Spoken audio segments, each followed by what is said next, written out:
Hello, kumusta kayo? Kumusta? Hi, hello. So, magandang araw sa inyong lahat. Kumusta kayo? Nandito na naman tayo sa ating bagong at mainit na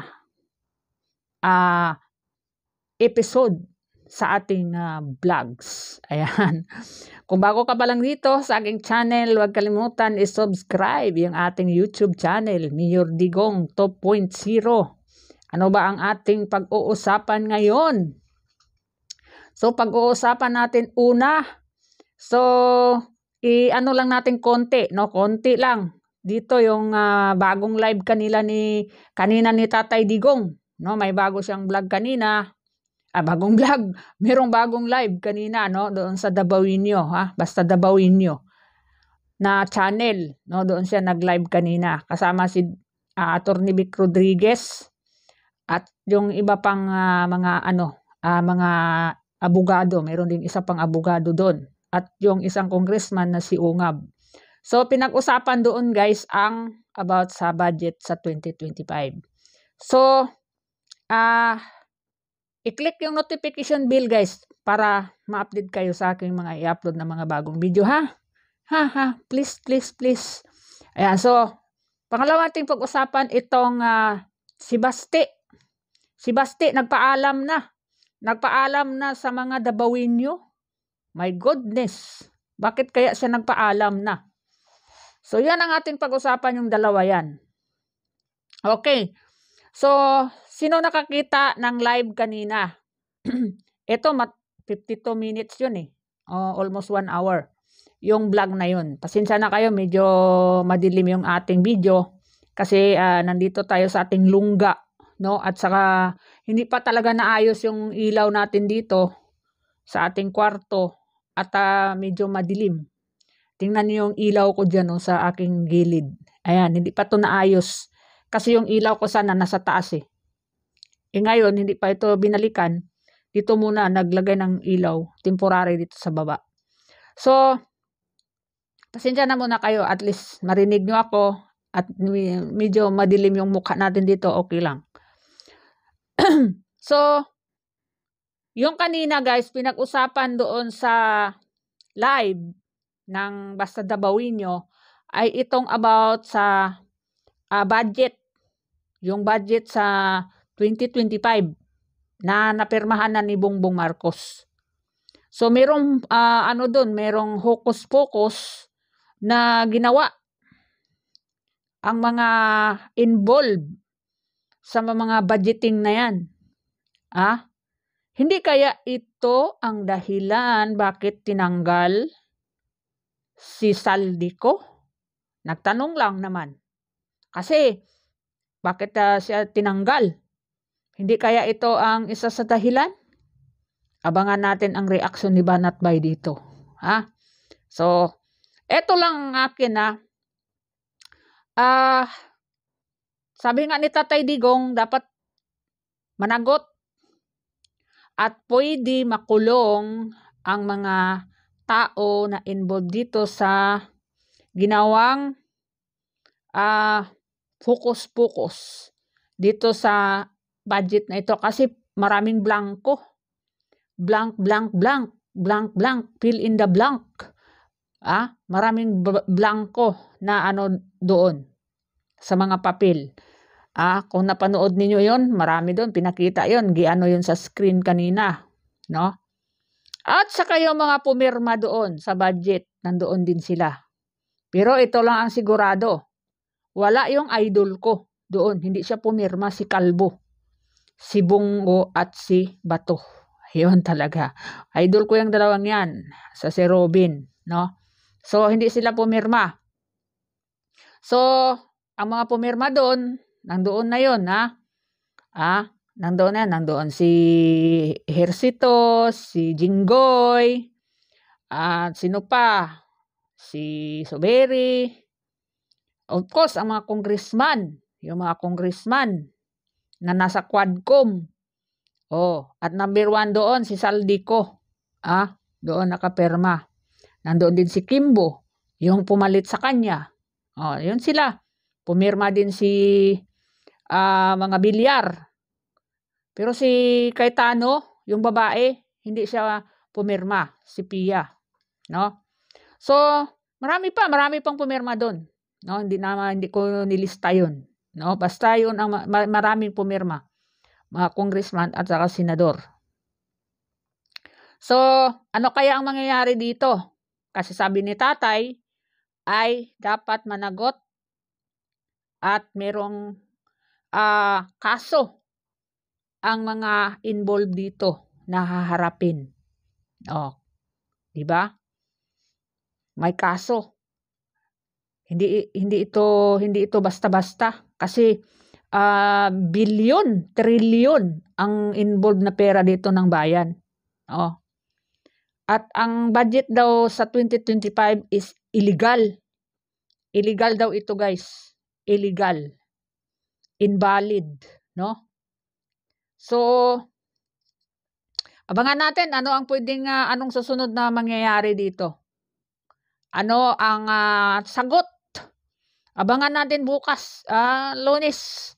Kasi ano 'yan, abangan natin ano ang sagot ng Congress sa Congress at saka sa Senate. Kasi nandoon din si Crispo. Ay, number 1 si Crispo, then sumunod si Saldico. 'Yun ang number 1 talaga doon pumirma, no?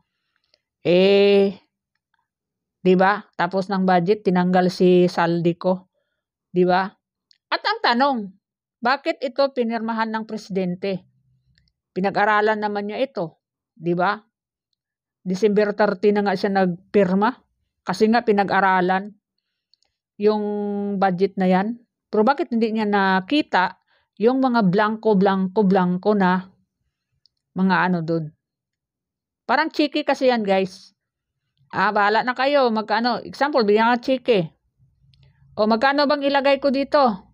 Magkano bang i-withdraw? Ang ganon. Ikaw nang bahala. Magkano? Kahit lagyan mo na yun doon ng 1 million, yung cheeky, okay lang. Diba? Ganon. Ganon, guys. Ganon karaming pera ang Pilipinas. Pero, bakit pa rin mahirap tayo? Kasi nga, napupunta lang sa bulsa ng mga politiko ang pera ng taong bayan. Kaya magpasalamat tayo kay Duterte, Tatay Digong, na nandyan pa rin siya, tumutulong para hindi tayo lulubog sa kumunoy yung ating bansa dahil sa korupsyon. Kaya kayo dyan na naninira at nag-ano kay Tatay Digong, nako, ewan ko sa inyo. Ewan ko na lang talaga sa inyo. So dito tayo kay Baste. Si Baste, nagpaalam na sa mga Dabawin. Alam niyo guys, kaya believe ako dito sa mga to. Kasi hindi sila, hindi sila, kumbaga, hangul ba sa Bisaya pa, hindi hangul. Hangul sa Tagalog yung matakaw. Hangul sa Bisaya, urdalo, o matakaw. Eto sila hindi matakaw sa kapangyarihan, no? 'Di ba? Kahit alam nila na sikat sila, alam nila na malakas sila, pero hindi nila iniisip 'yun, 'di ba? Kasi sabi ni Baste, kung sakali hindi ako manalo, 'di ba? Kung sakali hindi ako manalo, kung sakali mawala ako, sabi niya ganun. Sabi ko, saan ka pupunta? Saan ka pupunta, sir? Kung sakali hindi ako manalo, pagpatuloy lang ninyo yung inyong mga trabaho. No? Ganon sila ka down to earth na mga tao. Hindi sila yung talaga nila ipilitin talaga nila na manalo. Hindi sila ganon. Yung iba magpamudmud ng maraming pera, nakawin na lang ang pera ng taong bayan para ipamudmud sa mga mahihirap para sila iboto. Yan ang mga politikong trapo. Pero itong mga Duterte, wala. Sabi niya, matalo ako, mas okay. Kasi makapag-ano na ako. Sabi niya, okay lang. Para makapagpasyal na ako. Kasi alam mo, ito sila. Kahit kayong vacation, yung break nila ba? Hindi katulad ng mga congressman. Di ba? Yung pag-break nila, kung saan-saan na ibang country, nagpupunta sila. Bakasyon. Pero ito si Baste, hindi mo to makita na pumupunta kung saan-saan. Panahon, yung Christmas, siyempre Christmas, wala nang trabaho hanggang New Year. Di ba? Wala nang trabaho, isang linggo. Di ba? Hindi mo makita yan o hindi mo maano na nagpunta doon sa Hong Kong, Singapore, kung saan-saan na mga lugar sa ibang bansa. Hindi mo maano yan siya. Nasa Davao lang talaga siya. Ganun lang. Hindi sila kumbaga magpunta-punta kung saan-saan. Kasi ginaano nila gastos. Sabihin ng mga tao, ayaw nila mapuna sila na nagpunta doon, ginastos yung pira ng taong bayan, yung mga ganun. Ayaw nga nila nung kahit bigyan sila ng kung ano-ano, yung mga sasakyan, bahay, kung mga ano bang ibigay, hindi nila tinatanggap yun eh. Hindi nga nila tinatanggap kasi ayaw nga nila na sabihin. Kaya nga, yung sasakyan binigay sa kay Baste, bininta yun, binili ng ambulansya. Saan makita doon? Sa iba pa yan, nako. Ipagyabang pa yun. Meron ako nakita sa social media eh. Pinagyabang yung mga sasakyan, mga belt, mga relo, kung mga ano-ano pa, akala mo kung pira nila. Mga pira yung mga pinangnakaw nila sa pira ng taong bayan. Tapos ang lakas ng loob ipagyabang sa Facebook. Diyos ko. Mga bag, mga sasakyan, mga damit. Ang mga presyo, tag milyon-milyon. Asan ka pa doon?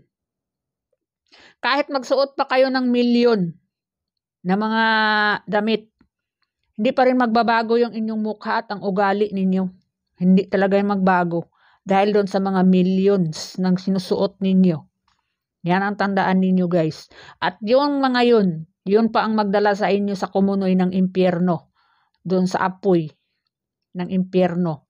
Dahil ninakaw ninyo yung pera na pinaghirapan ng mga mahihirap na mga Pilipino. Kasi kahit mahirap mga Pilipino, nagbibigay ng tax. Kahit bumili ka lang ng posporo at 3B o tabako o ano pa dyan, Maggi, sardinas, nagbigay ka na ng tax. May tax yung mga yan. Nagbayad kang kuryente, buwan-buwan, may tax yan. Tubig, may tax.